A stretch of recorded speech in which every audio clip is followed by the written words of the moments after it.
Kurniawan, Ketua Siswa Universitas Indonesia. Sebelumnya, perkenankan saya memberikan sebuah penafian bahwa hadirnya kami hari ini, baik dari BEM ataupun OKP yang ada di Indonesia, itu adalah bentuk kecintaan kami atas berbagai kondisi bangsa hari ini. Sebetulnya tadi malam saya sempat mengambil refleksi sendiri karena saya sangat amat sedih melihat dinamika bangsa hari ini yang seakan-akan kok rasa-rasanya malah merugikan kita sebagai bagian daripada warga negaranya. Maka dari itu saya membuat satu catatan refleksi Indonesia hari ini dengan satu tajuk, menyelamatkan demokrasi, menegakkan supremasi sipil. Kalau kita ingat beberapa waktu belakangan, terutama sepanjang bulan Agustus, terjadi krisis multidimensi yang mencakup aspek demokrasi, legislasi, sosial, ekonomi, hingga sektor keamanan. Kita bisa lihat aksi demonstrasi terjadi di berbagai titik. Dan kami pun dari golongan mahasiswa sempat turun ke jalanan, terutama ketika kami mendapatkan kabar bahwa seorang kawan kami yang mendapatkan represivitas daripada aparat penegak hukum. Kala itu, Afan Kurniawan menjadi korban meninggalnya dari aparat penegak hukum yang seakan-akan sengaja.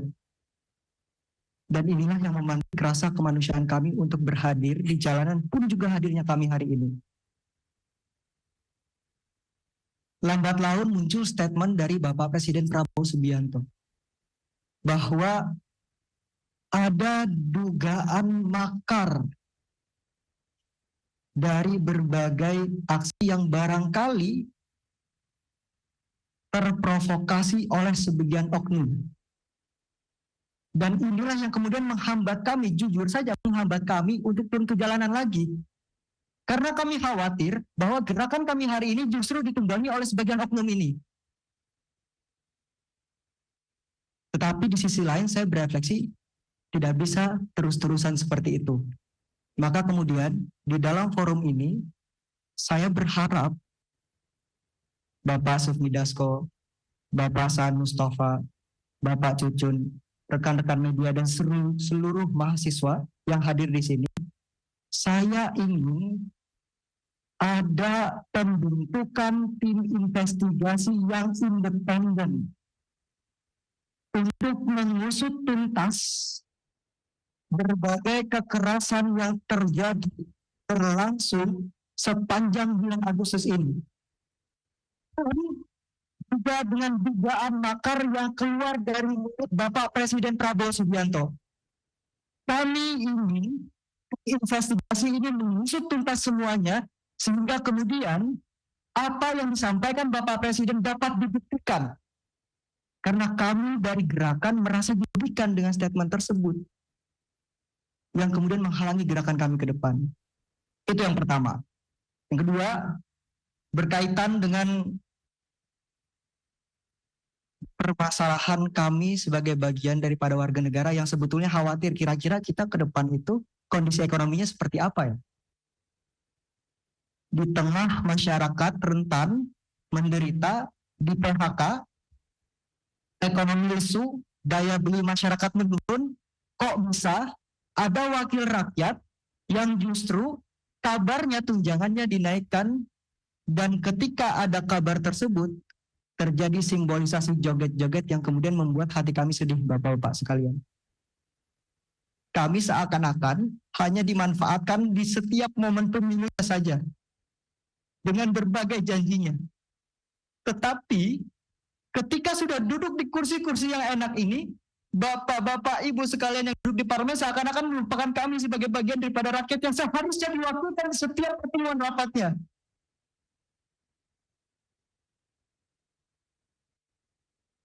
Dan saya pribadi sebagai generasi yang nantinya akan menerus perjuangan ini, saya khawatir bahwa narasi-narasi Indonesia Emas 2045, narasi-narasi bahwa apa yang ada hari ini adalah untuk anak cucu kita, justru tidak akan tercapai ke depannya. Maka dari itu saya berharap agar kita ingat kembali amanat rakyat, mandat rakyat yang dibebankan di pundak-pundak kita sekalian, agar betul-betul bisa kita perjuangkan. Mungkin itu yang ingin saya sampaikan. Tadi yang pertama, saya ingin ada tim investigasi independen untuk dibentuk sesegera mungkin, mengusut tuntas berbagai persoalan berkaitan dengan dugaan makar terutama. Sehingga kemudian kami bisa lebih lega bahwa gerakan kami hari ini ditunggangi oleh siapa, harus jelas dalangnya siapa. Dan yang kedua, kami berharap amanat yang dibebankan kepada pundak-pundak bapak-bapak sekalian itu betul-betul dijalankan untuk amanat rakyat. Mungkin itu saja dari saya. Terima kasih. Wassalamualaikum warahmatullahi wabarakatuh. Terima kasih. Terima kasih, Saudara Agus Setiawan, Ketua BEM UI ya. Dia ada dua hal. Pertama, tim investigasi terkait soal dugaan makar. Yang kedua, terkait dengan kondisi ekonomi dikaitkan dengan kondisi DPR. Masih ada dari ini, Bang? Langsung dulu aja, nanti baru tanggapin ya. Dari BEM lagi masih ada? Kalau ada silakan. Atau sama pernyataannya dari BEM mana? Silakan. Baik. Assalamualaikum warahmatullahi wabarakatuh. Selamat sore rekan-rekan semua, rekan-rekan media dan yang terhormati, yang saya hormati, Bapak Dewan sekalian. Terima kasih atas kesempatan dan waktunya sudah mau menyediakan waktu untuk berdialog dengan kami bersama kita semua di tengah krisis dan permasalahan yang belakangan ini terjadi. Hidup mahasiswa. Hidup rakyat Indonesia. Saya Jin Colin, perwakilan dari keluarga besar mahasiswa Trisakti. Rasanya beberapa poin yang ingin saya sampaikan sebelumnya sudah tersampaikan dengan begitu baik oleh rekan saya dari BEM UI. Mungkin beberapa poin tambahan yang ingin saya amanatkan kepada Bapak-Bapak Dewan selaku perwakilan kami sebagai mahasiswa dan rakyat Indonesia tentunya. Jauh beberapa bulan, mungkin beberapa minggu, sebelum kejadian Afan Kurniawan yang begitu menyayat hati kami, terjadi pula seorang anak kecil mati, meninggal dunia di tengah krisis ekonomi yang dialami keluarganya. Mungkin rekan-rekan semua tahu, rekan-rekan media pun pasti tahu bagaimana proses kematian itu bisa keluar cacing dari, alat kelaminnya, dari hidungnya, dan ditemukan 1 kilogram cacing di dalam tubuhnya. Berselang beberapa minggu kemudian, beberapa saat kemudian, Indonesia merdeka. Kami merayakan 80 tahun kemerdekaan Indonesia. Dan apa hadiahnya? Kita mendapatkan kabar rekan-rekan bahwasannya dewan-dewan yang menjadi perwakilan dari kita semua, yang agaknya kita semua kadangkala, mungkin seringkali tidak merasa terwakilkan, namun dapat mendapatkan kenaikan gaji dan tunjangan yang begitu tinggi. Di tengah kemewahan yang sudah bapak-bapak dan ibu-ibu semua rasakan, dan di tengah tekanan krisis yang masyarakat kecil di bawah alami. Pertama-tama menanggapi hal itu, saya menuntut untuk Bapak-Bapak Dewan dan pemerintah sekalian untuk segera mengesahkan rancangan undang-undang perampasan aset sekiranya dalam kurun waktu 30 hari. Melihat bagaimana indeks persentase korupsi Indonesia yang saat ini terakhir audit itu mendapatkan skor sebanyak 22. Yang mana dalam penilaian skor itu 0 artinya tingkat korupsi itu begitu parah, dan 100 artinya negara itu begitu bersih dari korupsi. Indonesia mendapatkan skor 22 di tengah standar internasional yaitu sebesar 43. Bahkan jika disandingkan dengan negara-negara tetangga, poin kita begitu buruk sekali, Pak. Oleh karena itu, saya menuntut Bapak-bapak yang terhormat untuk dapat mewakilkan suara-suara kami untuk dapat mempercepat rancangan undang-undang perampasan aset. Indonesia sekiranya kehilangan sebanyak 588 triliun akibat korupsi dalam dekade terakhir. Berdasarkan data dari KPK tahun 2024, aset recovery rate Indonesia hanya 0,2% dibanding standar internasional 3-5%. Kalkulasi impact dan hasil perampasan dapat membiayai pembangunan 2.940 km jalan tol atau 588.000 unit rumah subsidi. Kemudian daripada itu,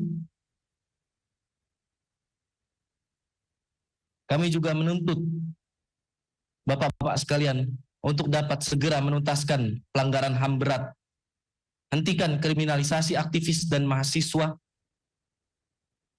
jauhkan budaya represivitas terhadap hak-hak kita selaku mahasiswa dan masyarakat untuk bersuara. Saya berani bersaksi bahwasannya kami di sini kaum terpelajar, mahasiswa-mahasiswi, tidak mungkin Pak kami menyuarakan pendapat kami, aspirasi kami, keluar rakyat, jeritan rakyat dengan tindakan-tindakan anarkis. Betul tadi kata saudara dari BMUI, bahwasannya beberapa hari belakangan ini mungkin banyak sekali propaganda dari beberapa oknum-oknum provokator untuk mencederai nilai-nilai perjuangan yang kami perjuangkan ini. Itu sangat menghambat kami dalam bergerak. Selanjutnya, tuntutan untuk yang belakangan ini marak di sosial media.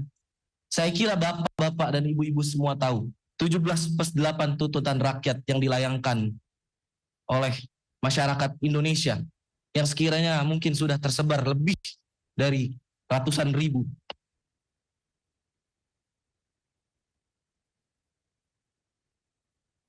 Yang pertama untuk Presiden Republik Indonesia, merevisi kebijakan fiskal pro rakyat. Yang kedua, audit menyeluruh BUMN yang merugi. Yang ketiga, moratorium kenaikan tarif listrik, air, dan BBM. Lalu untuk Dewan Perwakilan Rakyat Republik Indonesia, pembatalan kenaikan tunjangan dan gaji anggota DPR, pengesahan RUU perampasan aset dan RUU pelindungan data pribadi, dan audit kinerja integritas seluruh anggota DPR. Berkaitan juga dengan hal yang tadi saya sampaikan sebelumnya. Jika kita bandingkan remunerasi anggota parlemen dari negara-negara tetangga dan Indonesia take home pay yang bapak-bapak sekalian dapatkan kurang lebih berkisar sebanyak 8.000 US dollar. Jika dibandingkan dengan rata-rata upah minimum rakyat, itu rasionya 40:1, Pak. Dan berdasarkan produktivitas legislasi, hanya ada 12 undang-undang yang tercipta dalam setahun. Jika kita komparasi dengan negara-negara tetangga seperti Malaysia, Thailand, Singapura, dan Korea Selatan, Malaysia rasionya hanya 8:1, Thailand 6:1, Singapura 12:1, Korea Selatan 4:1. Bagaimana bisa negara berkembang yang rakyatnya begitu menderita ini, gaji DPR-nya 40:1 rasionya. Saya rasa itu benar-benar harus digarisbawahi dan harus ditinjau ulang, Pak.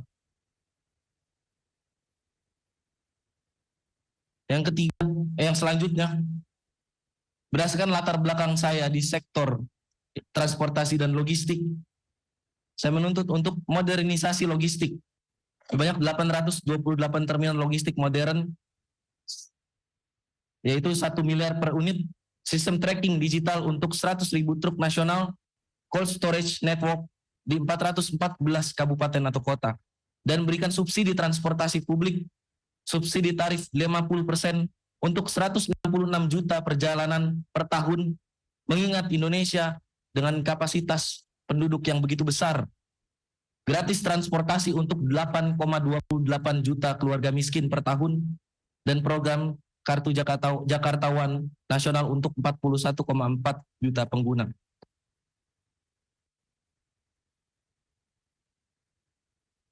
Mungkin sekiranya Itu tuntutan yang ingin saya ajukan. Bahkan saya mohon untuk bapak-bapak sekalian selaku perwakilan saya dan teman-teman semua untuk dapat memperjuangkan hal tersebut. Karena ini berkaitan juga dengan integritas kita, Pak. Integritas bapak-bapak sekalian selaku Dewan Perwakilan Rakyat yang kami pilih sendiri dengan tangan kami ini. Indonesia 2045 mempunyai cita-cita Indonesia emas. Hal itu didasarkan oleh bonus demografi yang nantinya kita dapatkan di tahun tersebut. Saya harap kita semua dan bapak-bapak semua yang memiliki peran begitu krusial untuk membina generasi muda ini tidak menyia-nyiakan bonus demografi yang akan datang itu, Pak. Sekian dari saya, terima kasih. Terima kasih dari BM Trisakti. Dari OKP dulu ya kita ini. Dari GMNI, HMI ada kirain GMNI dulu.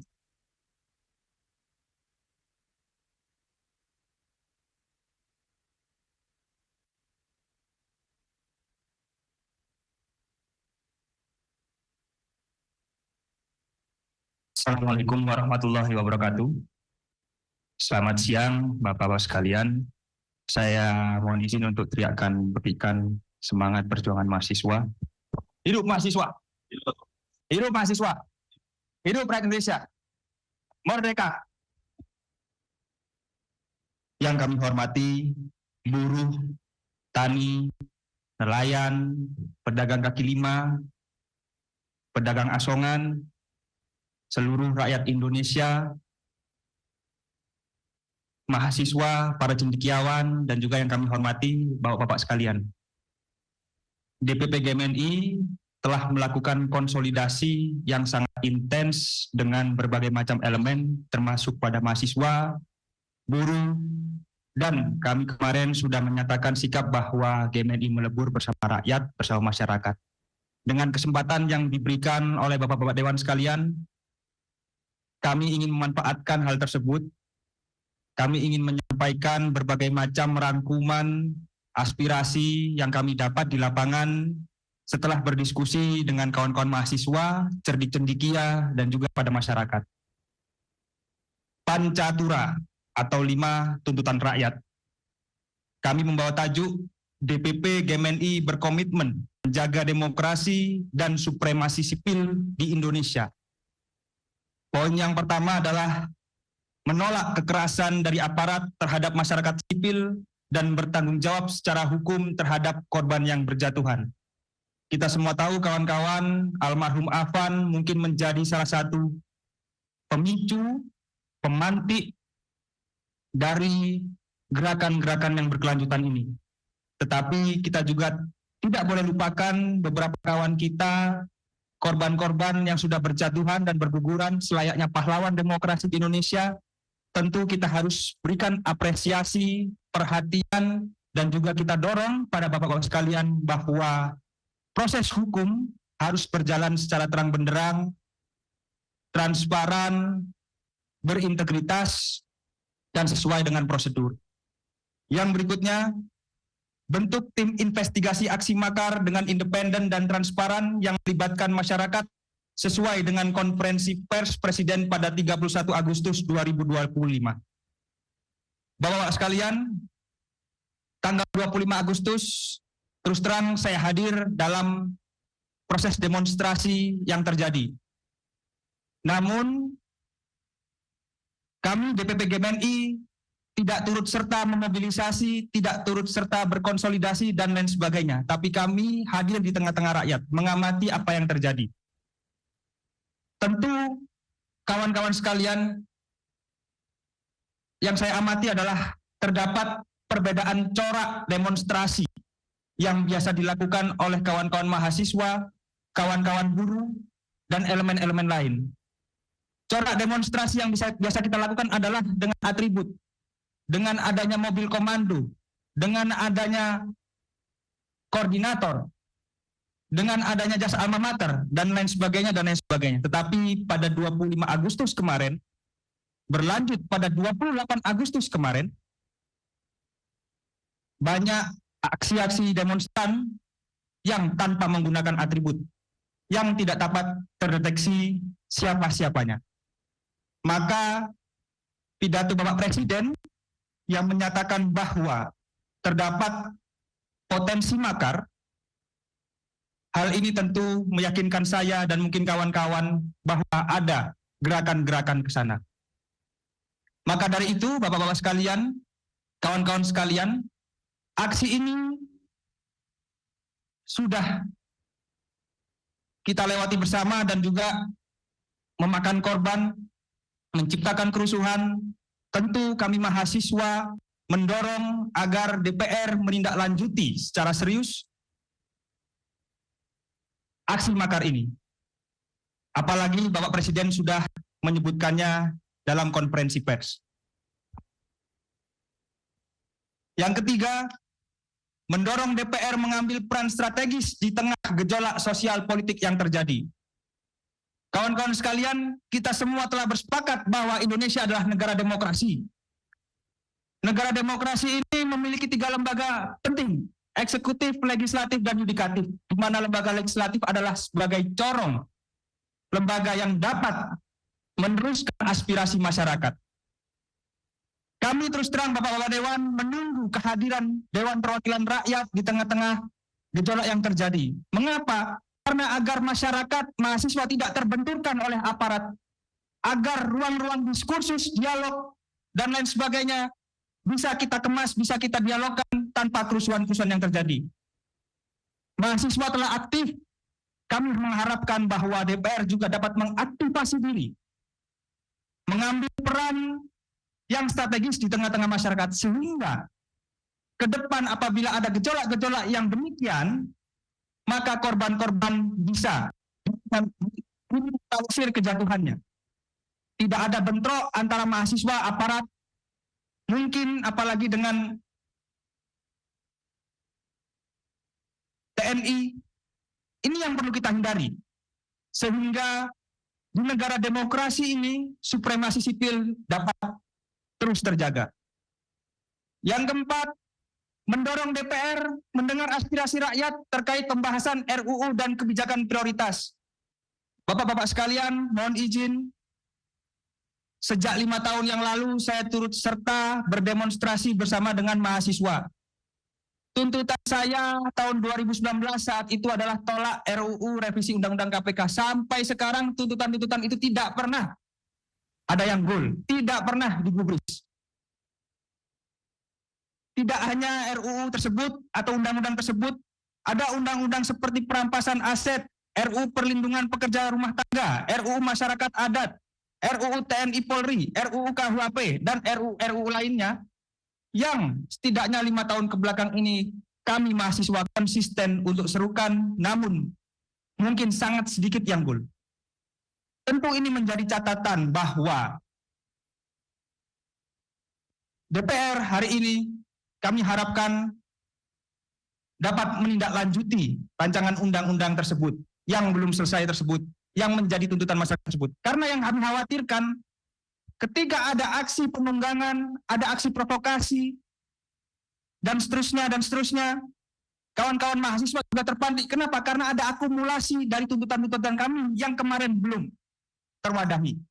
Jadi kami mohon hal tersebut dapat menjadi perhatian Bapak-bapak sekalian. Selain itu, DPR harus mendorong dan pastikan agar dapat mendorong pemerintah mengambil kebijakan-kebijakan yang strategis dan cepat. Misalnya, pastikan tidak ada kenaikan pajak yang membebankan rakyat. Karena demonstrasi hari ini tentu tidak dapat dipungkiri menjadi akumulasi dari gerakan-gerakan di kota kabupaten yang lain. Negara dapat meningkatkan pendapatan negara melalui hal lain, tidak hanya melalui pajak yang membebankan rakyat, seperti optimalisasi kinerja BUMN, tegas terhadap koruptor melalui undang-undang perampasan aset, dan lain sebagainya. Alternatif-alternatif ini untuk mengisi kas negara harus dilakukan daripada membebankan keuangan negara kepada masyarakat. Ini yang perlu dicatat dan perlu diperhatikan. Yang berikutnya adalah perhatikan kesejahteraan beberapa elemen masyarakat yang mengambil peran vital dalam kehidupan berbangsa dan bernegara. Salah satunya adalah kesejahteraan guru, veteran, dan profesi lainnya. Mungkin ketika kita bertanya, kenapa kawan-kawan STM ini, kenapa kawan-kawan anak-anak SMA ini turut beserta demo dan lain sebagainya, bisa jadi mereka khawatir. Mereka prihatin terhadap kesejahteraan guru-guru yang mengajarnya. Banyak aspek yang sebenarnya bisa meredam situasi ini, Bapak-Bapak sekalian, tetapi kebijakan-kebijakan itu tidak diambil, belum diambil, atau telat diambil. Maka harapannya setelah ini, Bapak-Bapak sekalian dapat mendorong pemerintah untuk melaksanakan kebijakan-kebijakan strategis tersebut yang berdampak pada masyarakat. Terakhir, dari Pancatura, yaitu adalah mendorong pemerintah mengambil kebijakan strategis peningkatan perekonomian rakyat secara cepat dan tepat. Menurut data BPS, Bapak-Bapak sekalian, kawan-kawan sekalian, ada 3,6 juta pemuda di Indonesia yang saat ini statusnya menganggur. Not in employment, education, or training. Tidak dalam masa pendidikan, tidak memiliki pekerjaan, dan tidak dalam proses pelatihan apapun. Kami pemuda memiliki banyak kawan, ratusan mungkin ribuan di sana, yang memiliki masalah-masalah sosial seperti terjerat pinjol. Seperti ketika melamar pekerjaan selama 1 tahun, 2 tahun, mereka masih menganggur, tidak memiliki kerjaan yang formal, tidak memiliki kerjaan yang tetap, tidak mampu pemuda-pemuda ini untuk mengangkat harkat martabat derajat keluarga dan dunia sendiri. Sehingga apa? Ketika ada pancingan-pancingan, ketika ada provokasi, pemuda-pemuda yang seperti ini adalah pemuda-pemuda yang menjadi target, yang mudah dibakar emosinya, yang dapat didorong untuk menciptakan sebuah kerusuhan dan lain sebagainya. Maka ini adalah pengamatan gejala sosial ekonomi yang terjadi, sehingga menurut hemat kami ini yang menjadi faktor-faktor penting adanya kerusuhan-kerusuhan yang telah terjadi, Bapak-Bapak sekalian. Sehingga kami meyakini bahwa ketika Pancatura ini bisa menjadi salah satu tuntutan yang bisa diperhatikan dan digolkan oleh DPR dan pemerintah, insya Allah saya yakin Indonesia 2045 akan menjadi emas, bukan Indonesia cemas. Itu saja yang bisa kami sampaikan. Dengan hormat, Bapak-Bapak sekalian, banyak sekali tuntutan yang kami ajukan. Mohon agar tidak satupun tuntutan dari kami mahasiswa ini ada yang tertinggal. Terima kasih. Wassalamualaikum warahmatullahi wabarakatuh. Hidup mahasiswa! Hidup mahasiswa! Hidup Indonesia! Terima kasih dari kawan GMNI. Berikutnya dari mana? GMKI, silakan. GMKI baru HMI ya.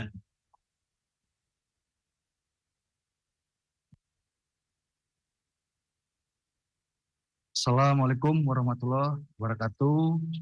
Salam sejahtera untuk kita semua. Om Swastiastu, Namo Buddhaya, salam kebajikan kepada pimpinan DPR RI yang kami hormati. Terima kasih atas ruang dan waktu yang diberikan sehingga kami mahasiswa GMKI dan teman-teman semua di sini bisa menyampaikan apa yang menjadi isu kerakyatan secara demokratis dan terbuka. Sebelum saya menyampaikan apa yang menjadi landasan berpikir GMKI, saya sapa semua kawan-kawan di sini. Hidup mahasiswa! Hidup mahasiswa! Hidup mahasiswa! Menyikapin respon situasi kebangsaan hari ini, PP GMKI menyuarakan supremasi sipil, pilar memperkuat negara demokrasi. Kawan-kawan yang sekalian, dalam beberapa waktu ini, kita melihat bahwa banyak situasi-situasi yang mana terjadi, ada masyarakat, mahasiswa, buruh semua menyampaikan apa yang menjadi isu kerakyatan. Bagaimana diawali akar dari kerusuhan Agustus 2025 berawal dari keputusan kontroversial DPR RI yang menyetujui tunjangan perumahan fantastis bagi anggotanya di tengah kondisi ekonomi rakyat yang sedang terjepit oleh inflasi, pengangguran, dan pemangkasan subsidi. Hal ini memicu kemarahan publik, rakyat marah, terutama generasi muda dan pekerja informal. Ketidakpuasan tersebut semakin memuncak ketika ada representasi oleh aparat polisian yang menyebabkan korban meninggalnya Afan Kurniawan, seorang pengemudi Gojek online berusia 21 tahun. Namun di sisi lain, kami GMKI melihat bahwa kondisi ini ditumpangi ada sebuah gerakan-gerakan yang melakukan demonstrasi secara anarkis, melakukan penjarahan, mengganggu ketertiban umum dan keamanan, dan ini pasti merugikan rakyat itu juga. Kami yang rencananya mau menyampaikan isu kerakyatan yang dikaji oleh GMKI, Civitas GMKI secara nasional, dan akhirnya kami memutuskan untuk tidak ikut ke jalan. Terima kasih kepada pimpinan DPR. Hari ini kami diberikan ruang bagaimana kami menyuarakan isu kerakyatan, bagaimana kami menyuarakan apa yang menjadi pikiran-pikiran kami dari mahasiswa GMKI kepada pimpinan GMKI. Dan izinkan saya menyampaikan 6 sikap dari PP GMKI yang merupakan hasil dari kajian, hasil dari perenungan dan refleksi seluruh Civitas GMKI. Yang pertama adalah meminta Presiden RI Bapak Prabowo Subianto untuk menegakkan supremasi sipil di Indonesia sebagai bentuk menjaga dan menghormati kedaulatan rakyat. Yang kedua, mendorong DPR agar membentuk tim investigasi secara transparan untuk mengungkap aktor utama dari kerusuhan, tindakan anarkis, dan rencana tindakan makar pada aksi demonstrasi yang terjadi. Yang ketiga, meminta kepada pemerintah dan DPR untuk membatalkan tunjangan fantastis DPR dan mengesahkan Undang-Undang Perampasan Aset, Undang-Undang Masyarakat Adat, serta Undang-Undang Daerah Kepulauan. Yang keempat, meminta kepada pemerintah agar tidak menaikkan pajak untuk rakyat. Yang poin kelima, sebelum terjadi aksi-aksi yang membuat situasi bergejolak, dan jauh sebelumnya 2 minggu, kami dari umat Kristen mengalami tindakan-tindakan pelarangan ibadah, persekusi, dan intimidasi di berbagai wilayah. Sehingga kami memiliki kajian bahwa ada sebuah aturan PBM 9 dan 8 2006 yang menjadi celah bagi beberapa kelompok untuk melakukan pelarangan ibadah. Tidak hanya di situ. Kami warga gereja dipersekusi, kami warga gereja diintimidasi, dan di situ juga ada pelanggaran HAM.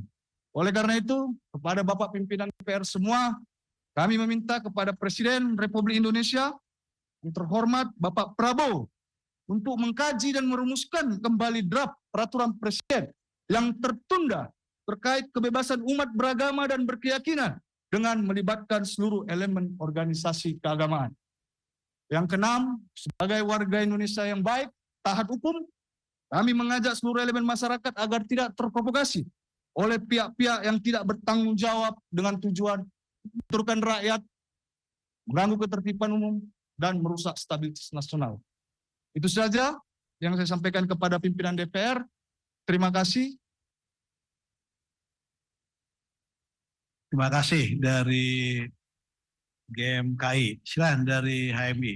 Berikutnya belakang. Nanti kita. Sini ya, ini dulu ya. Bismillahirrahmanirrahim. Assalamualaikum warahmatullahi wabarakatuh. Pertama-tama terima kasih kepada pimpinan DPR, Bapak Sufmi Dasko Ahmad, Bapak Cucun, dan Bapak Saad sudah menerima kami. Kami dari PB HMI MPO pertama-tama hendak menyampaikan hasil observasi kami di lapangan terhadap eskalasi massa yang ada. Yang pertama, kami menyadari betul bahwasanya eskalasi massa yang ada terdapat padanya unsur desain. Sehingga kami melihat juga pada eskalasi massa atau instrumen massa aksi yang ada, kami melakukan survei bahwasanya massa aksi yang hadir hari ini di berbagai daerah memiliki IPM atau Indeks Pembangunan Manusia rata-rata 6,0 sampai 7,0 atau bisa dibilang cukup rendah secara kognitif. Sehingga terdapat sikap mereka yang berbeda dalam melakukan massa aksi seperti itu. Setelah itu kami juga melihat bahwa terdapat kondisi di mana keresahan naik menjadi emosi. Diawali atau dipicu dari kejadian almarhum Afan. Dan kembali kepada poin sebelumnya, ketika IPM atau Indeks Pembangunan Manusia rata-rata masa aksi yang cukup rendah hari ini, sehingga mendefinisikan emosinya menjadi sebuah hal-hal yang cukup anarki seperti itu. Dan untuk hal tersebut, PB HMI MPO mengambil beberapa sikap. Yang pertama, meminta kepada pimpinan DPR dan segenap elemen masyarakat untuk menegakkan bersama supremasi sipil. Yang kedua adalah agar pimpinan DPR segera membentuk tim investigasi terhadap kondisi berbangsa dan bernegara yang sifatnya independen dan melibatkan segenap elemen masyarakat. Setelah itu, kami juga meminta pimpinan DPR untuk segera mereformasi DPR secara institusional dan juga secara norma. Setelah itu, kami juga meminta pimpinan DPR untuk segera mereformasi Polri sebagai bentuk komitmen supremasi sipil. Kami juga meminta pimpinan DPR untuk menghapus pajak bagi masyarakat miskin, karena tidak bisa dipungkiri eskalasi massa yang terjadi hari ini dipicu dari klaster tersebut.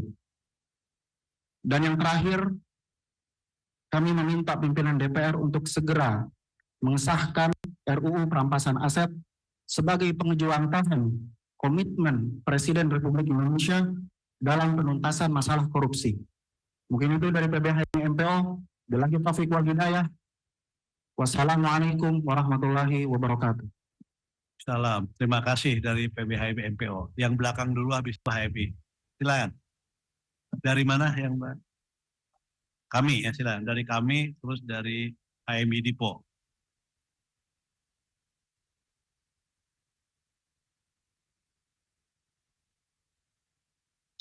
Bismillah. Assalamualaikum warahmatullahi wabarakatuh.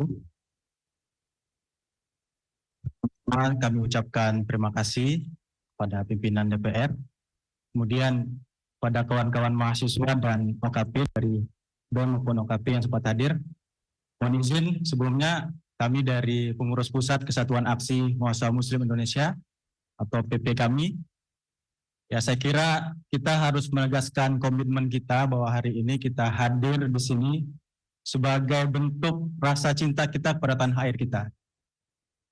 Ada banyak macam cara untuk kita menyampaikan aspirasi, namun karena kita melihat situasi kebangsaan kita hari ini yang sedang tidak kondusif, dan kita memilih jalan berdialog dan beraudiensi seperti hari ini, dan mudah-mudahan kita sama-sama bisa merumuskan kira-kira rekomendasi kebijakan terbaik yang bisa dapat diambil oleh pemerintah kita melalui badan legislatif, yaitu Dewan Perwakilan Rakyat Republik Indonesia.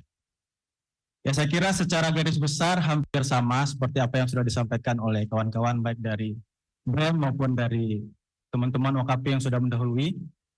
Secara garis besar dari kami sendiri, kita membawa tajuk menyoal Indonesia. Ya kira-kira dengan 4 poin tuntutan yang sekiranya nanti bisa dikanalisasi, dan izin pimpinan DPR untuk nanti kami memberikan kajian akademik. Tapi saya untuk membacakan terlebih dahulu. Jadi menyoal Indonesia kita bagi ke dalam 4 klaster. Yang pertama, kami menyoal kepada pemerintah dan aparat keamanan. Kita sama-sama bersepakat bahwa niat kita melakukan demonstrasi pasti baik. Menyampaikan aspirasi, menyampaikan persoalan bangsa dan negara, meskipun di dalam pelaksanaannya ada pihak-pihak yang tidak bertanggung jawab, kemudian memanfaatkan situasi tersebut untuk kepentingan pribadi maupun kelompoknya. Sekali lagi, kami pertegas niat mahasiswa, teman-teman BEM maupun OKP adalah untuk perbaikan bangsa. Dan dalam momentum Agustus ini saya kira ini merupakan sebuah error daripada situasi kebangsaan kita dan perlu kanalisasi yang terbaik. Sehingga tadi, pertama kami ingin menyoal kepada pemerintah dan aparat keamanan, menuntut agar pemerintah segera melakukan penyelidikan secara tuntas terhadap kematian warga sipil, termasuk Afan Kurniawan, serta menghentikan segala bentuk represivitas terhadap demonstrasi dan aksi unjuk rasa yang dilaksanakan oleh rakyat. Kemudian, kami juga meminta untuk segera dilakukan reformasi sektor keamanan secara menyeluruh dengan fokus pada peningkatan profesionalitas aparat keamanan serta mengusut tuntas kelompok-kelompok atau individu yang melakukan tindakan anarkisme, memanfaatkan aksi unjuk rasa untuk tujuan-tujuan tertentu yang merusak ketertiban umum. Mungkin secara praktis, seperti dikatakan oleh kawan-kawan tadi, bisa membentuk tim investigasi independen, kemudian juga dibuka secara transparan kepada publik dalam proses maupun hasil daripada tim investigasi tersebut. Kemudian kedua, kami menyoal DPR dan partai politik. Saya kira salah satu trigger daripada kekecewaan masyarakat dan menyulut aksi di bulan Agustus ini adalah respon daripada DPR dan partai politik.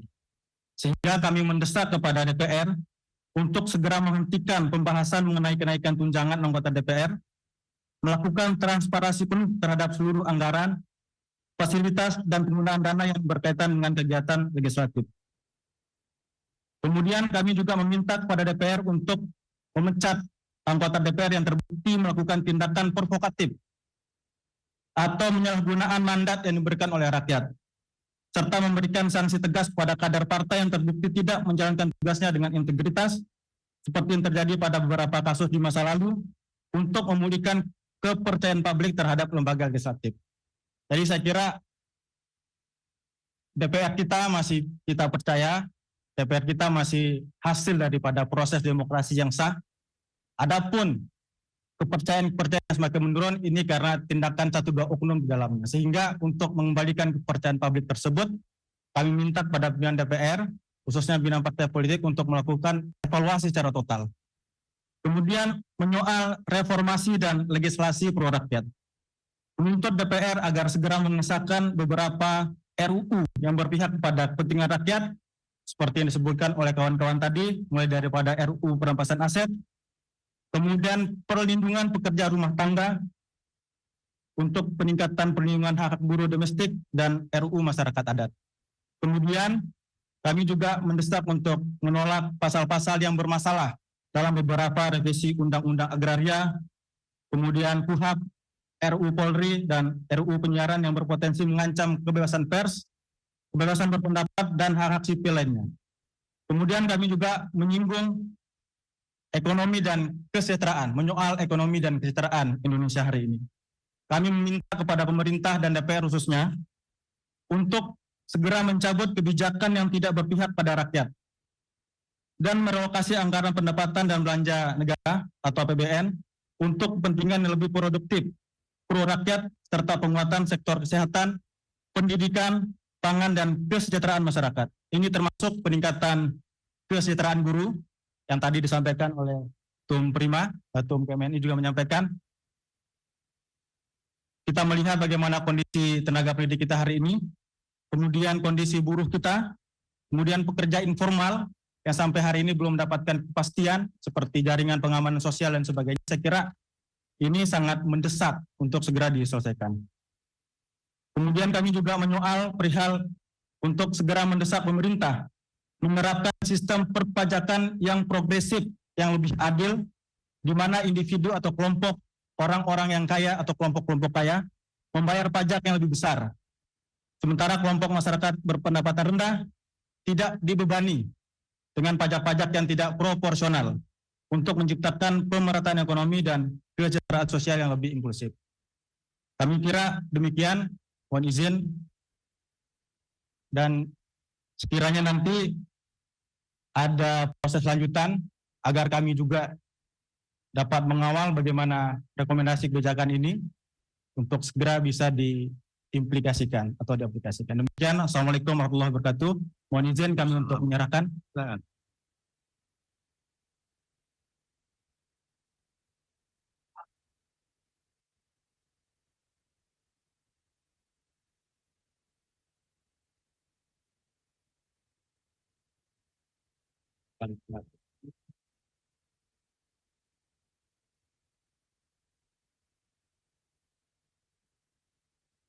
Terima kasih dari PP kami. Berikutnya silakan dari HMI. Habis itu dari BEM PN ya.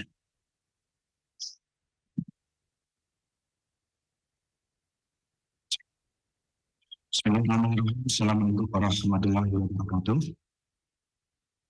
Saya Bagas Kurniawan, Ketua Umum PBHMI. Yang saya hormati teman-teman sekalian yang ada di sini dan juga bapak-bapak rakyat yang ada di depan kita. Pada kesempatan kali ini, PBHMI akan memberikan aspirasi dan koreksi sebagai sumbangan energi kita kepada bapak-bapak pemimpin negara bahwa masih banyak generasi-generasi muda yang peduli terhadap bangsanya. Momentum sosial yang terjadi belakangan ini direfleksikan mendalam oleh PBHMI. Jadi, kami melihat ini adalah momentum yang tepat untuk kita serius membenahi institusi-institusi publik yang ada di negara ini. Ketidakseriusan kita dalam membenahi institusi-institusi publik itu seperti bom yang bisa meledak kapan saja. Dalam sejarah bangsa ini, banyak sekali nama-nama yang tertulis menjadi korban-korban reformasi politik. Berapa banyak kita sebagai bangsa melakukan reformasi politik.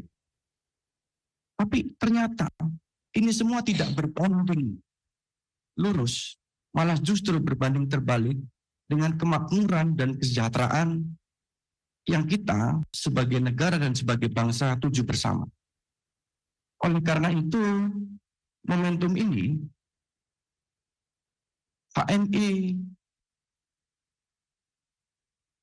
meminta sekali kepada pemimpin-pemimpin negeri, khususnya bapak-bapak anggota legislatif, untuk serius melakukan inklusivitas, melakukan pembenahan institusi publik yang lebih dekat dengan rakyat dan mendistribusikan hak.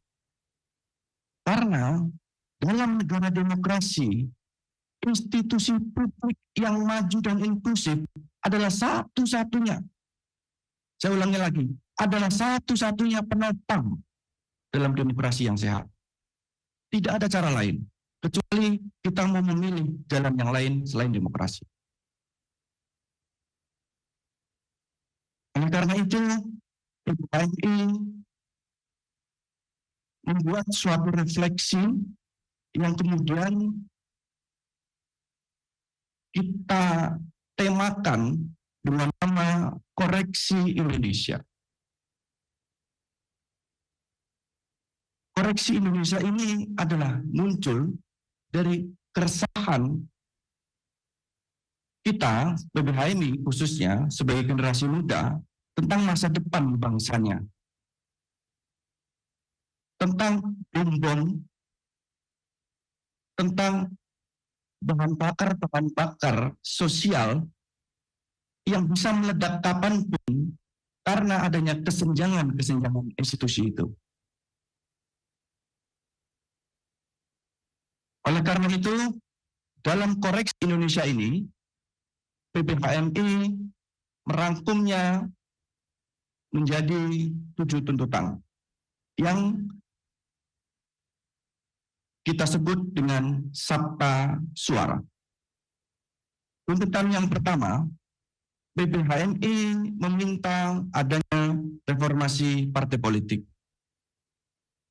Partai politik yang alih-alih menjadi kanal ideologi untuk melakukan kerja-kerja kesejahteraan, belakangan ini malah menjadi kanal pragmatisme elektoral.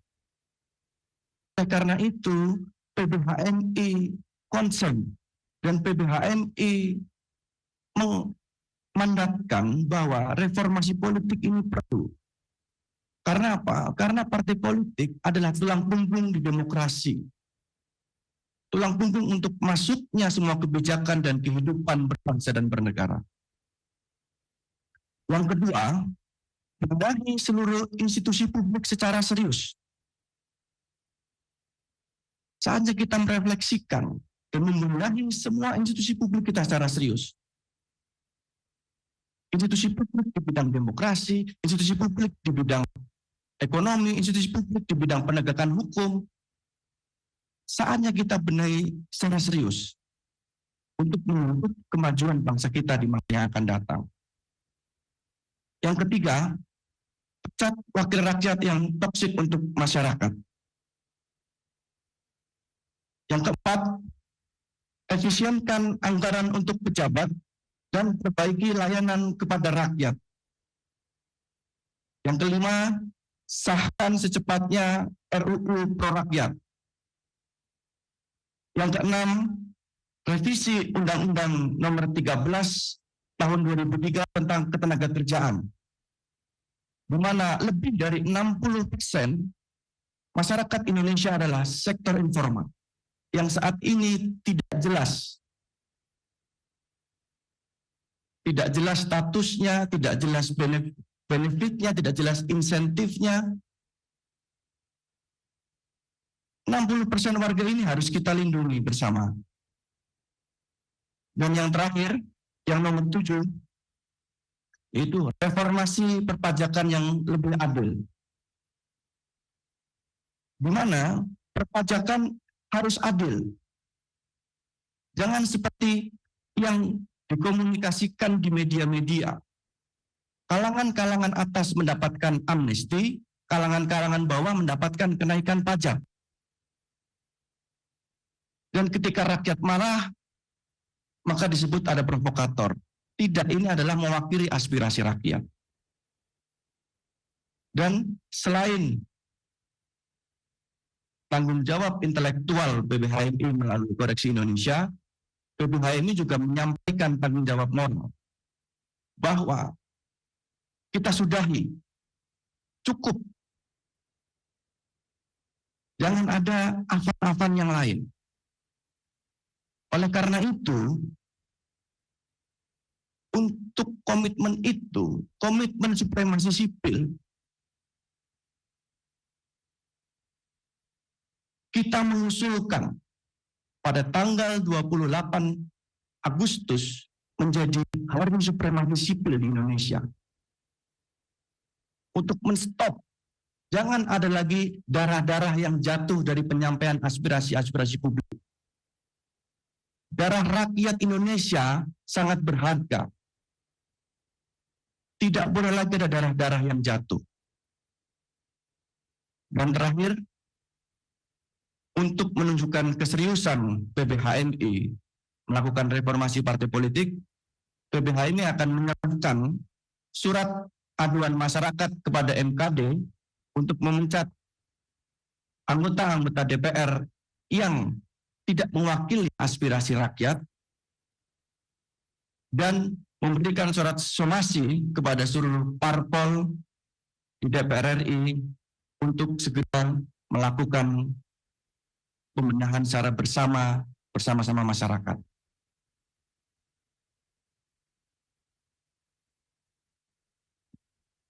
Silahkan. PBHMI silahkan. Terima kasih. Assalamualaikum warahmatullahi wabarakatuh.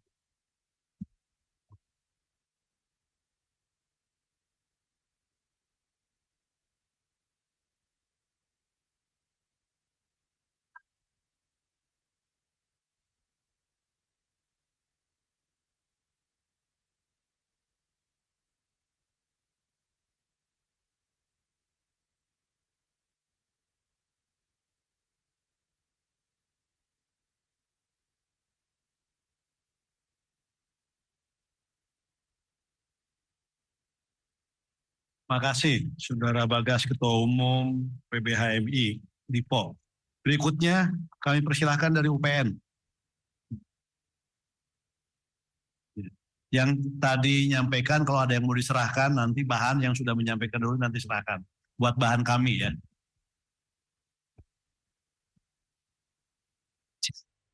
Izin Bapak Dewan, izin rekan media, izin teman-teman mahasiswa dan OKPC Indonesia. Assalamualaikum warahmatullahi wabarakatuh. Shalom, Swastiastu, Namo salam kebajikan, salam sejahtera untuk kita semua. Izin Bapak Dewan, kawan-kawan media kami, dari Universitas Jakarta, dan dalam aliansi Universitas Negara, kampus dan Jakarta Kampus Purwakarta. Di sini akan aspirasi masyarakat secara kumulatif diakumulasikan dalam bentuk kajian politik dan hukum dari Universitas Jakarta. Inilah negara kami. Dalam pasal pertama, kami terkait dengan HAM dan aktivitas aparat. Kami dan kawan-kawan dari kawan-kawan dari BEM sudah mengatakan penerapan dengan aparat semangat untuk kita berjalan.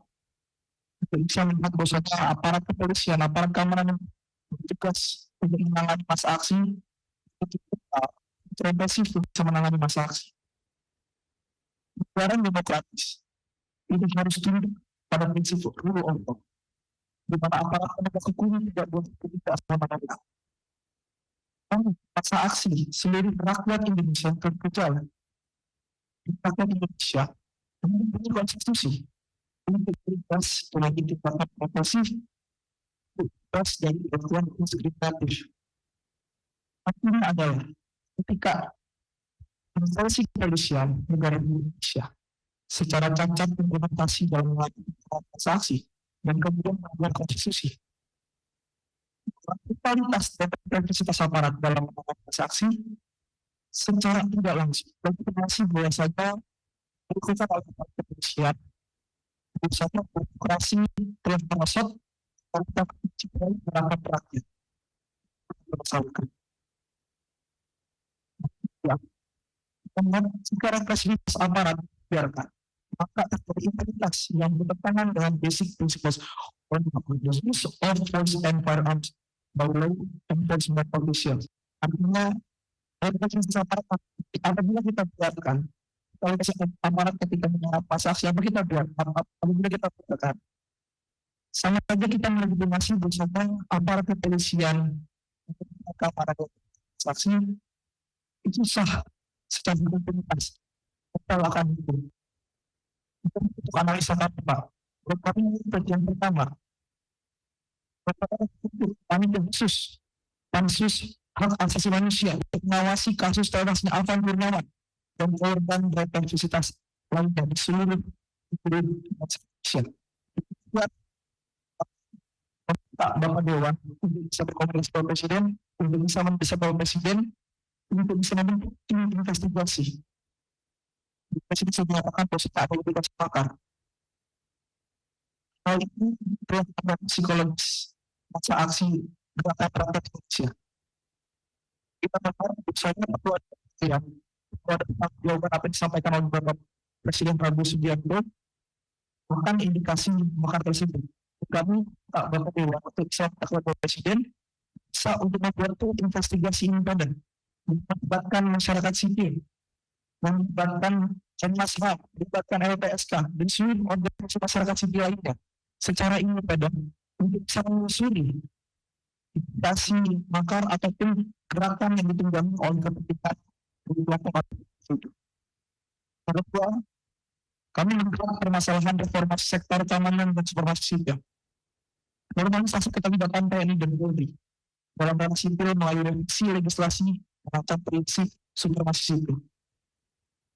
Sama militer, profesionalisme militer terjamin jika militer dibatasi pada urusan pertahanan, bukan politik sipil.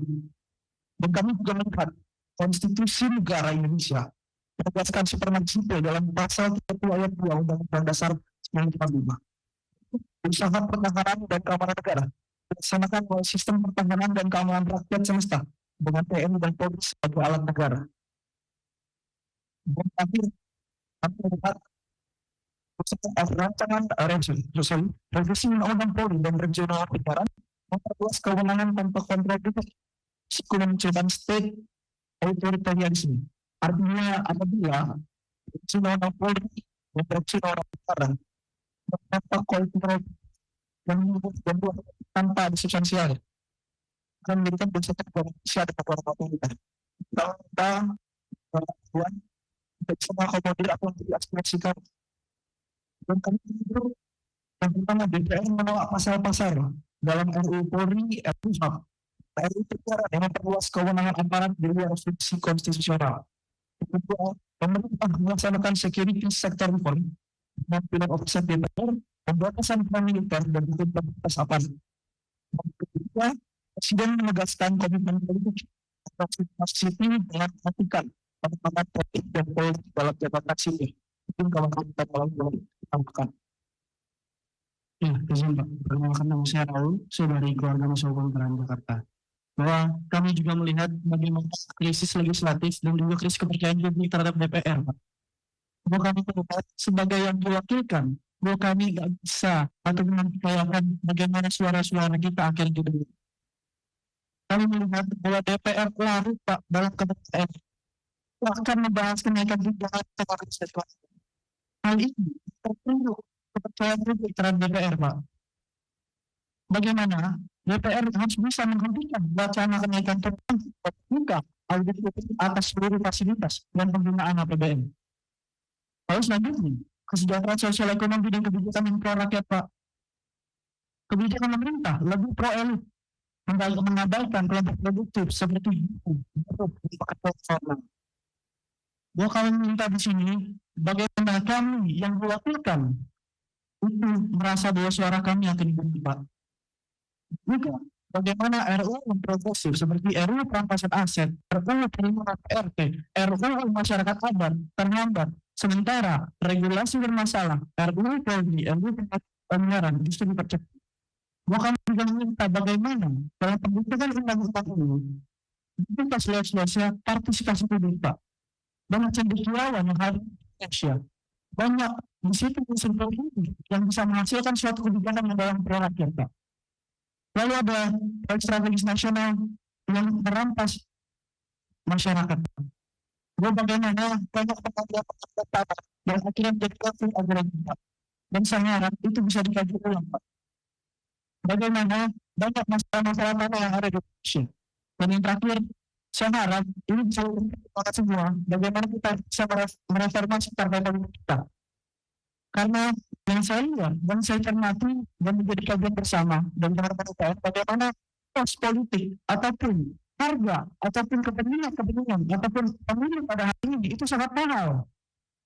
Bahwa ketika dia terpilih, dia harus mengembalikan dana ini, lalu dia membuat kebijakan sewenang-wenang ini. Maka dari itu, partai politik yang bertanggung atas dasar daripada negara ini. Akhirnya tidak muncul kader-kader ataupun tokoh-tokoh publik yang memperoleh ataupun hanya sebagian elit. Bahwa semua wakil rakyat harus bisa menyuarakan kepentingan rakyatnya, Pak. Itulah yang menjadi tuntutan kami dan harapannya bisa terpenuhi. Bahwa hari ini kita bersama bersama, kita kami berkata juga perlawanan yang ada di luar. Kami perlawanan yang dalam kita lakukan dan kita bisa bersama-sama. Ini mahasiswa. Hidup rakyat Indonesia. Terima kasih. Dan ada yang mau disampaikan? Kami percaya Bapak Dewan dengan Bapak Pil apa yang menjadi tuntutan kami beraktif aspirasi kami menjalankan representasi yang substansial. Dan kami percaya Bapak bisa menyampaikan kepada pemerintah eksekutif untuk bisa mengakomodir seluruh aspirasi seluruh tuntutan dari masyarakat. Khusus kami di sini menyuarakan aspirasi masyarakat kami, Pak. Terima kasih. Izinkan kami kepada kita.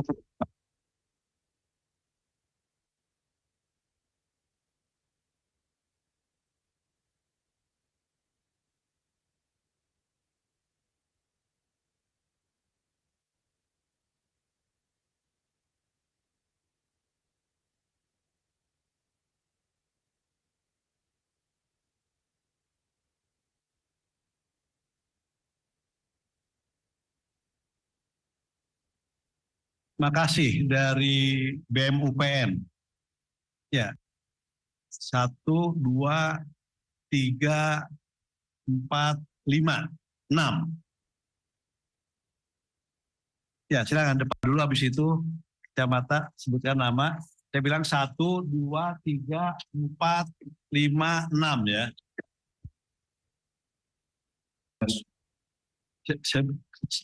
Dari mana dan sebutkan nama ya. Bismillahirrahmanirrahim. Assalamualaikum warahmatullahi wabarakatuh.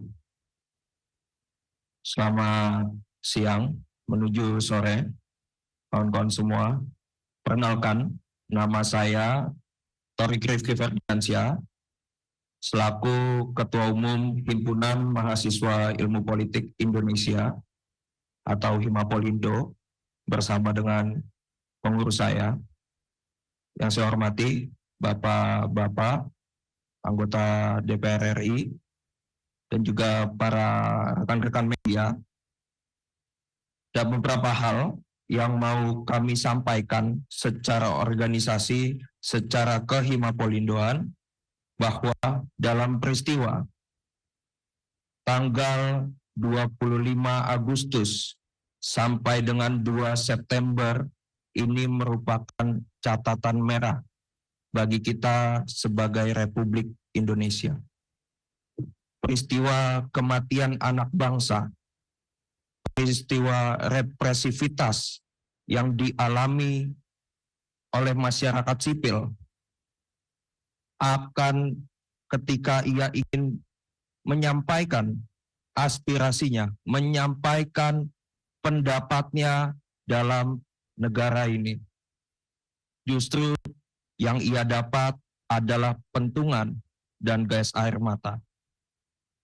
Maka Himapolindo sebenarnya sepakat dengan apa yang tadi sudah banyak kawan-kawan kami sampaikan tentang beberapa tuntutan, dan di sini kami ingin menebalkan dan menambahkan beberapa hal yang menurut kami ini telah menjadi urgensi dalam Republik Indonesia.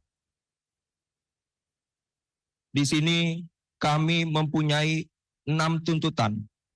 Yang pertama, evaluasi total tubuh kepolisian Republik Indonesia. Karena peristiwa tersebut, peristiwa kematian Afan Kurniawan, merupakan catatan merah bagi Republik Indonesia. Yang kedua, kepada seluruh partai politik dan Majelis Kehormatan Dewan untuk menindak tegas para anggota Dewan Perwakilan Rakyat yang selalu melemparkan narasi kontraproduktif, melemparkan narasi-narasi yang membuat masyarakat terluka hatinya, yang membuat masyarakat tidak lagi percaya terhadap lembaga negara. Karena sejatinya DPR merupakan representasi rakyat, maka pijakanlah keberpihakan anggota dewan kepada kepentingan masyarakat. Yang ketiga, tentu dengan keilmuan kami dalam bidang ilmu politik, tidak kurang lebih kami menyadari banyaknya permasalahan demokrasi yang ada di Indonesia tentu bermuara pada sistem kepartaian kita yang masih berantakan. Maka kami meminta untuk segera mereformasi sistem kepartaian, bahwa jalankan fungsi partai sungguh-sungguh untuk fungsi kaderisasi, fungsi pendidikan politik, dan fungsi representasi rakyat. Yang selanjutnya, kami telah dengan seksama mendengar pernyataan Bapak Presiden Republik Indonesia Prabowo Subianto menanggapi peristiwa 25 Agustus sampai dengan 2 September, ternyatakan adanya indikasi makar. Ketika memang ini adalah terindikasi makar, maka kami meminta untuk membentuk tim investigasi gabungan. Karena Rakyat butuh kepastian akan kehidupan yang aman dan nyaman. Karena rakyat membutuhkan itu. Karena peristiwa kerusuhan itu merupakan luka di hati rakyat. Yang selanjutnya, kami juga meninjau bahwa ketika kita benar-benar ingin mencita-citakan apa itu Indonesia Emas 2045, maka mari sama-sama kita pastikan yang dinamakan dengan kesejahteraan guru. Memastikan alokasi 20% APBN. Pendidikan benar-benar menyentuh kesejahteraan guru dan peningkatan kapasitas profesional. Yang terakhir, gerakan kita tetap sama, memastikan kedaulatan rakyat, maka pastikan supremasi sipil benar-benar terjadi, karena itu merupakan amanat konstitusi. Dan gerakan kita tetap sama, memastikan kesejahteraan rakyat, maka pijakanlah dalam merumuskan kebijakan kepada DPR dan eksekutif untuk memijakan landasannya dengan landasan pasal 33 Undang-Undang Dasar Negara Kesatuan Republik Indonesia tahun 1945. Mungkin itu saja yang dapat saya sampaikan. Kurang lebihnya mohon maaf. Wassalamualaikum warahmatullahi wabarakatuh. Rakyat Indonesia. Sedikit saya akan sampaikan, menyerahkan rekomendasi dan kajian dari Himapolrindo.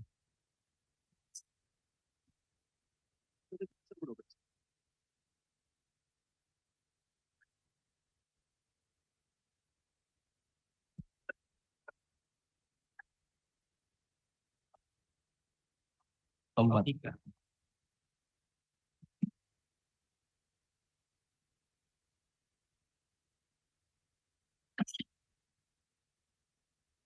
Terima kasih dari PP Himapolrindo, Saudara Thorik yang sudah menyampaikannya. Berikutnya silakan. Ya, yang ini dulu, yang belakang dulu. Habis itu giliran.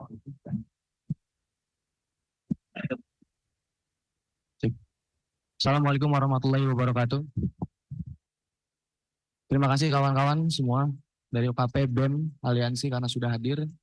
Kemudian terima kasih untuk belum, karena menurut saya kalau kemudian apa yang kita sampaikan di sini tidak diakomodir oleh DPR RI, itu tandanya belum. Yang tidak mempresentasikan sebagai pembela rakyat. Impunitas itu tidak kita inginkan kepada aparat-aparat TNI. Kemudian yang ke-10, memastikan RUU KUHP berada dalam berpihak pada rakyat. 11, kami menuntut kejadian yang telah berlalu akibat demonstrasi, represivitas keamanan. Kami menuntut adili aparat pembunuh rakyat. Kemudian yang ke-12, kami menuntut dan menagih janji Bapak Wakil Presiden terkait dengan 19 juta lapangan pekerjaan yang kita lihat sampai dengan saat ini. Kita bermimpi 20 tahun lagi kita akan merasakan Indonesia emas. Tetapi hari ini para pemudanya tamat kuliah tidak tahu ingin bekerja di mana. Untuk menafkahi hidupnya juga tidak tahu di mana, sehingga mereka melakukan tindakan-tindakan kriminal untuk keuntungan dirinya. Ini sangat kita sayangkan. Kemudian yang ke-13, menuntut kesejahteraan guru dan dosen. Ke-14, kami menolak 5 batalion yang hadir, yang akan direncanakan pembangunannya di Aceh, dan peradilan militer yang ada di Universitas Riau. Kita tahu Bapak, kampus adalah tempat kita mengasah intelektual kita, bukan tempat untuk diintimidasi. Kita khawatir ketika aparat-aparat keamanan hadir di tengah-tengah kampus, ini bakal menahan kami untuk melakukan aksi-aksi untuk menyampaikan aspirasi. Kita tidak ingin seperti itu. Kemudian yang ke-15, menolak duit fungsi jabatan dalam aspek pemerintahan di lingkup pemerintahan Indonesia.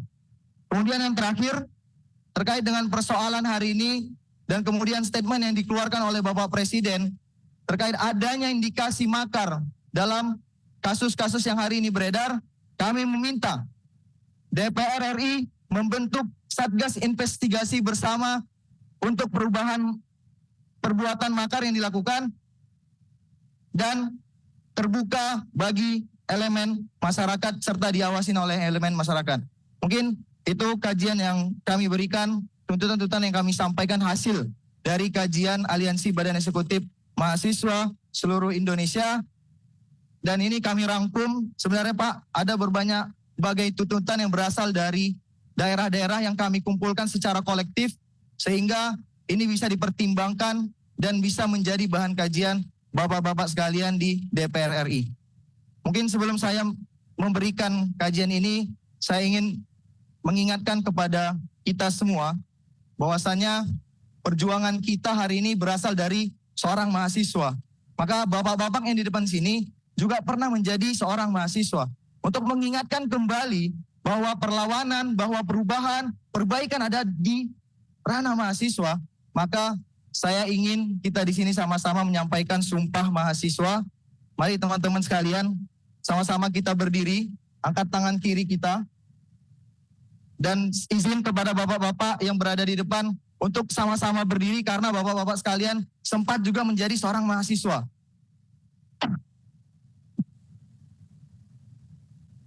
Mari semuanya kita ikutin bersama. Sumpah Mahasiswa Indonesia. Kami, mahasiswa Indonesia bersumpah bertanah air satu, tanah air tanpa penindasan. Kami, mahasiswa Indonesia bersumpah berbangsa satu, bangsa yang gandrung akan keadilan. Kami, mahasiswa Indonesia bersumpah berbahasa satu, bahasa tanpa kebohongan, bahasa tanpa kemunafikan. Hidup mahasiswa, hidup rakyat Indonesia. Ya, terima kasih. Semoga dengan ini kita mengingatkan kembali perjuangan-perjuangan mahasiswa.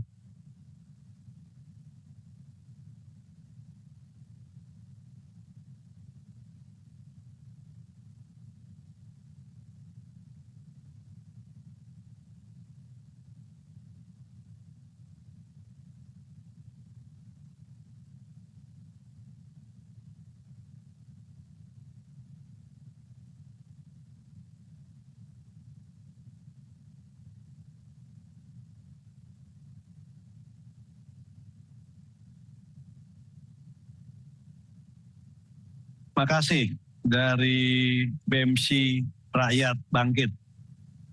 Berikutnya silakan. Oh, mau ngasihkan dulu apa? Enggak, sebentar. Ini belum Pak tadi. Enggak. Tadi ke toilet. Bismillahirrahmanirrahim. Permohon Pak. Bismillahirrahmanirrahim. Bang, kita dulu Bang, kita ngantri Bang di sini. Iya. Gantian Bang. Iya, siap. Sebentar. Kita juga sama Bang. Oke, Gini. Oke, siap. Ini dulu, tadi saya udah nunjuk ini dulu. Silakan. Maju aja ke depan. Di sini Bang, apa? Baik. Assalamualaikum warahmatullahi wabarakatuh.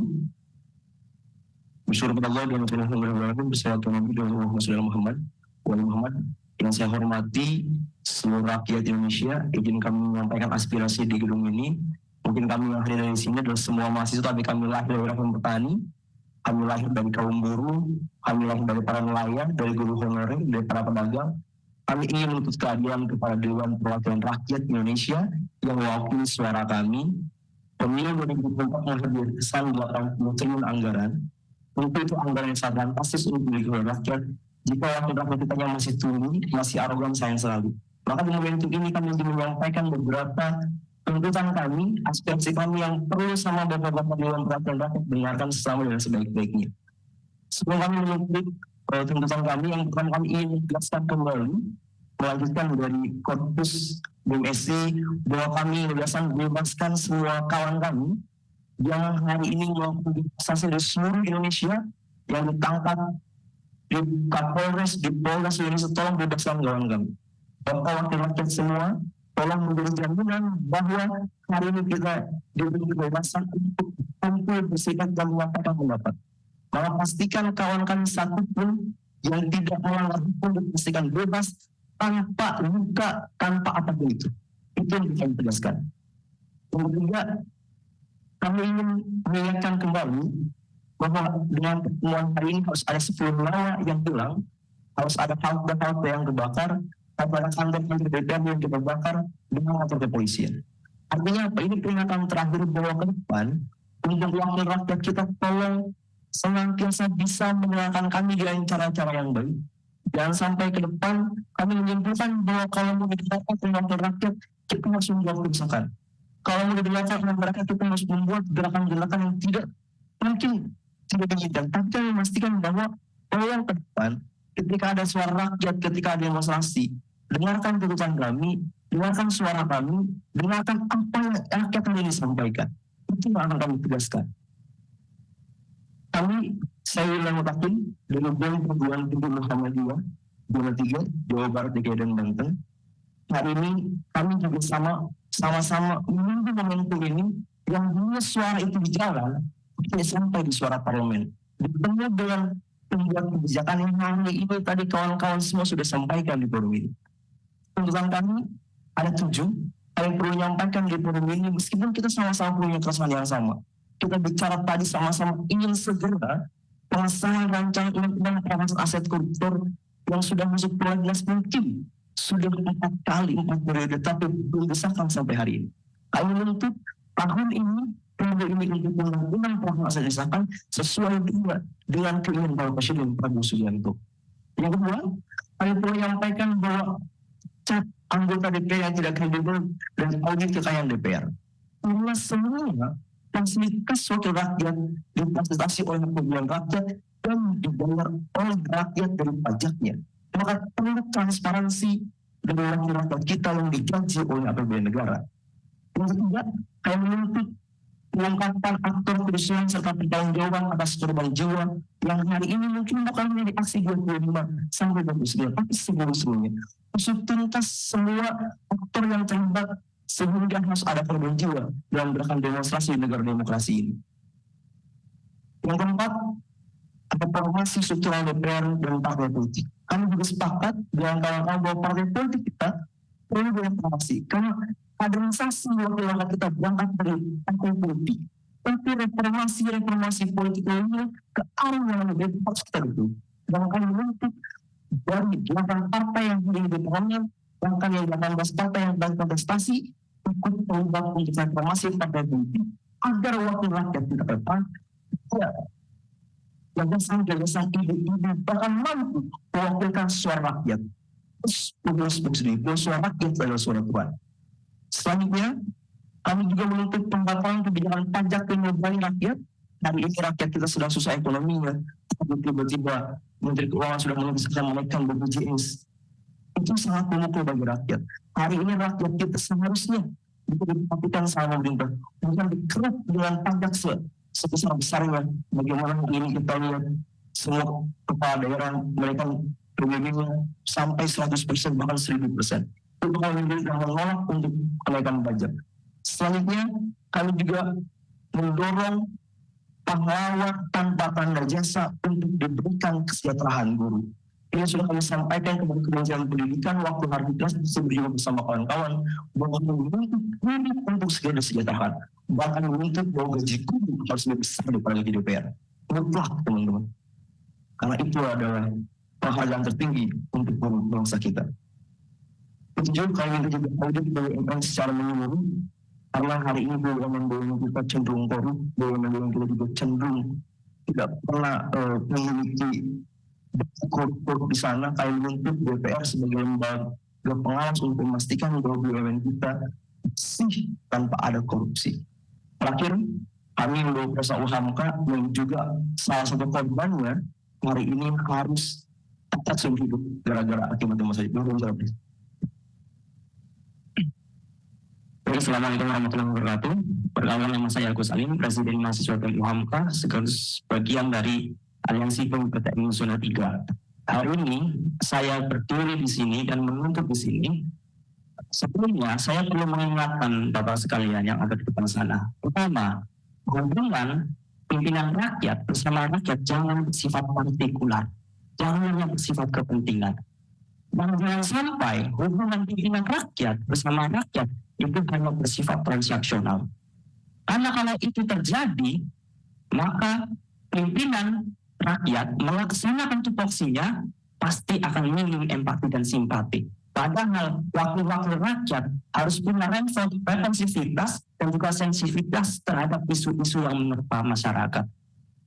Bapak-bapak yang terhormat di depan, saya izin menyampaikan, mahasiswa kita, satu mahasiswa UHMK harus cacat seumur hidup akibat dari represivitas dan abuse of power yang dilakukan oleh aparat penegak hukum.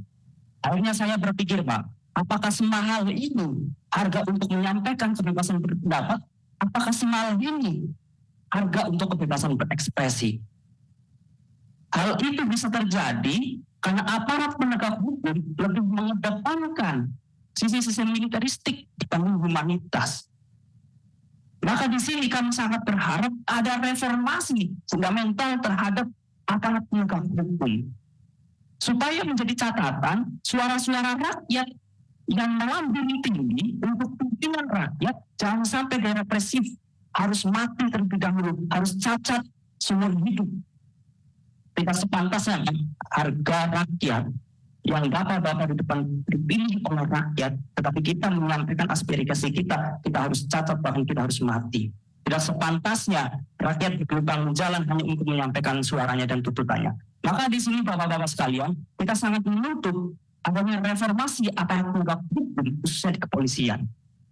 Maka dari situ bapak-bapak sekalian, di sini kita dari BEM PTN Zona 3 menyampaikan rekomendasi kebijakan untuk bagaimana reformasi polisi bisa dilakukan dan polisi bisa berbenah untuk mengedepankan hak asasi manusia dibanding dengan pendekatan militeristik dalam pengamanan.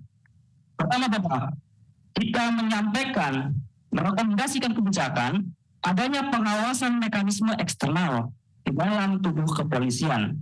Supaya apa? Supaya polisi merasa diawasi, walaupun kita tahu ada Kompolnas, tapi juga kita mempertanyakan hari ini, efektifkah Kompolnas hari ini? Lalu kemudian, militerisasi pendekatan keamanan. Kita harus bisa pahami di sini bahwasanya polisi itu adalah masyarakat sipil. Polisi itu bukan militer. Tidak sepantasnya polisi itu bertindak seperti militer. Maka harus ada demilitarisasi dalam organisasi di tubuh kepolisian. Lalu kemudian Bapak, kita juga berharap ada revisinya Undang-Undang Nomor 2 tahun 2022 yang mempertegas independensi Polri dari kepentingan politik. Polisi dibayar bukan hanya untuk kepentingan politik. Polisi dibayar oleh pajak rakyat untuk kepentingan rakyat, untuk pengamanan dan perlindungan. Kita tahu betul malah polisi juga harus dijaga. Tetapi kalau polisi sudah sangat bertentangan dengan nilai-nilai politik, maka independensi dia pasti akan hilang. Maka saya berharap dan BEM PTN Zona 3 berharap ada revisi Undang-Undang Nomor 2 tahun 2022 yang mempertegas independensi Polri setelah menghapuskan pasal-pasal multitafsir yang memungkinkan penyalahgunaan kewenangan serta memperkuat akuntabilitas serta kinerja dari institusi itu sendiri. Lalu kemudian Bapak, ada pentingnya mekanisme partisipasi di sini, keterlibatan publik dalam pengawasan kinerja kepolisian itu harus wajib ada, karena hal tersebut akhirnya sama memaksa polisi atau aparat penegak hukum yang lain untuk bekerja lebih maksimal tanpa memandang dulu apakah dia pejabat, apakah dia masyarakat biasa, atau apakah dia masyarakat miskin. Nah, maka di situ polisi wajib untuk diawasi dan dipantau secara eksternal oleh kawan-kawan kelembagaan masyarakat publik. Sekian dari saya, kurang lebihnya maaf. Wassalamualaikum warahmatullahi wabarakatuh. Baik, terima kasih. Itu kami dari BEM Zona 3. Terakhir, kami ingin menegaskan kembali kepada wakil rakyat kita bahwa republik ini kekuasaan tertinggi dimiliki oleh rakyat. Harus sekali lagi mengimbau kekuasaan tertinggi republik ini adalah milik rakyat Indonesia. Maka terima salam saya, salam perjuangan yang sedang kita perjuangkan Indonesia. Terima kasih. Assalamualaikum warahmatullahi wabarakatuh.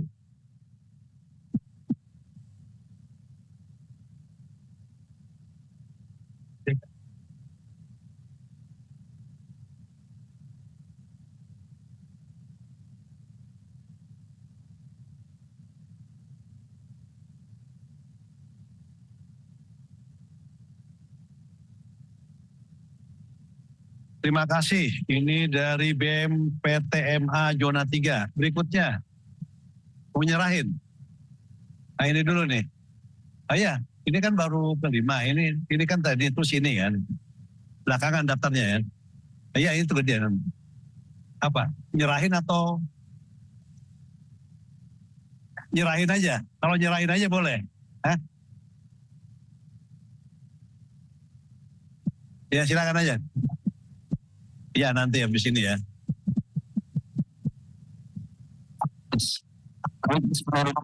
Assalamualaikum warahmatullahi wabarakatuh. Kami dari Nusantara, dengan saya Mas Ilami. BEM Nusantara. Nusantara, Terima kasih kami ucapkan kepada teman-teman sekalian yang ada ini, memberikan telah dapat ikut serta, memberikan aspirasinya untuk rakyat. Hari ini Nusantara perlu kami sampaikan kawan-kawanku sekalian, pada tanggal 1 September kemarin, Nusantara telah melaksanakan yang namanya aksi serentak sampai ke daerah. Hari ini Nusantara memiliki 25 daerah, dari Aceh sampai timur. Serentak kemarin kami sampaikan, ini perlu kami sampaikan juga bahwasannya Nusantara hadir di tengah-tengah masyarakat untuk kembali dan menyampaikan aspirasi yang harus setelah Muhammad disampaikan. Maka perlu kami sampaikan kepada pimpinan hari ini. Sebelumnya saya minta rekan-rekan sekalian, mana lebih tinggi pangkatnya presiden atau wakil presiden? Presiden. Mana lebih tinggi pangkatnya gubernur atau wakil gubernur? Mana lebih tinggi pangkatnya rakyat atau wakil rakyat? Mana lebih tinggi pangkatnya rakyat atau wakil rakyat? Maka perlu saya sampaikan hari ini, aspirasi kita hari ini, kami harap dari rakyat untuk rakyat ini bisa tersampaikan dan bisa terrealisasikan. Sepakat kan teman-teman sekalian? Oke, baik. Yang pertama, kami dari BEM Nusantara ingin menyampaikan dan memberikan tuntutan-tuntutan kami. Yang pertama itu mungkin sudah kawan-kawan sampaikan juga tadi permasalahan tentang RUU perampasan aset. Mungkin kawan-kawan tahu RUU segera untuk disahkan. Selanjutnya, evaluasi DPR secara menyeluruh, mendesak pimpinan partai politik dan kelembagaan DPR RI untuk menindak tegas dan beri sanksi pada anggota DPR RI yang memicu polemik kemarahan rakyat. Perlu kawan-kawan ketahui sekalian hari ini, adanya aksi besar kemarin, awal mulanya dari sini kawan-kawan sekalian. Maka perlu kami sampaikan hari ini kami minta evaluasi DPR secara menyeluruh, mendesak pimpinan partai politik dan kelembagaan DPR RI untuk menindak tegas dan beri sanksi pada anggota DPR RI yang memicu polemik kemarahan rakyat, bukan menonaktifkan tapi secara hukum. Kita kawan-kawan sekalian. Selanjutnya adalah prioritaskan kesejahteraan guru. Hari ini mahasiswa ada karena guru. Hari ini presiden ada karena guru. Maka kami minta prioritaskan kesejahteraan guru dan tenaga pengajar dan wujudkan pemerataan akses pendidikan berkeadilan. Perlu kawan-kawan ketahui dan perlu kami sampaikan kepada pimpinan hari ini bahwasannya guru itu bukan beban negara. Sepakat kawan-kawan sekalian. Maka hari ini kami sampaikan juga usut tuntas kasus pelanggaran HAM masa lalu secara transparan dan akuntabel. Maka kawan-kawan juga harus ketahui hari ini banyak korban terjadi ketika aksi demonstrasi. Hari ini kawan-kawan akati dan kawan-kawan pahami juga apa selalu diuntur hari ini itu mulai kawan-kawan baru dari kita semua kawan-kawan sekalian. Maka kami minta kepada pimpinan-pimpinan kami untuk usut tuntas kasus pelanggaran HAM ini karena kita tahu HAM ini merupakan satu subjek yang sangat kritis di kita kawan-kawan sekalian. Selanjutnya mengevaluasi kebijakan kenaikan pajak secara menyeluruh dari pusat hingga daerah yang membebani rakyat. Lalu kami ingin minta kepada pimpinan hari ini, kemarin kami melaksanakan aksi itu dengan mentarget yang namanya Indonesia Kritis. Maka setidaknya hari ini kami merangkul semua isu-isu dan meminta kepada pimpinan untuk minta adakan ruang dialog juga bersama menteri-menteri. Karena hari ini kami juga mengevaluasi menteri-menteri sekalian. Maka kami minta kepada pimpinan untuk meminta adakan ruang dialog untuk menteri-menteri, karena hari ini kami juga meminta evaluasi Menteri Kabinet Merah Putih Prabowo Gibran secara menyeluruh dan menunjukkan keadilan sosial bagi seluruh rakyat Indonesia. Mungkin dari beberapa penyampaian yang saya sampaikan tadi, yang terakhir mungkin kawan-kawan sekalian, hari ini banyak mahasiswa-mahasiswi yang masih ditahan. Memperoleh kami kepada pimpinan sekalian untuk membebaskan kawan-kawan kami karena penyampaian aspirasi sah menurut undang-undang. Betul kawan-kawanku sekalian?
Teman-teman mundur bisa nggak? Mundur lagi sedikit. Mundur lagi.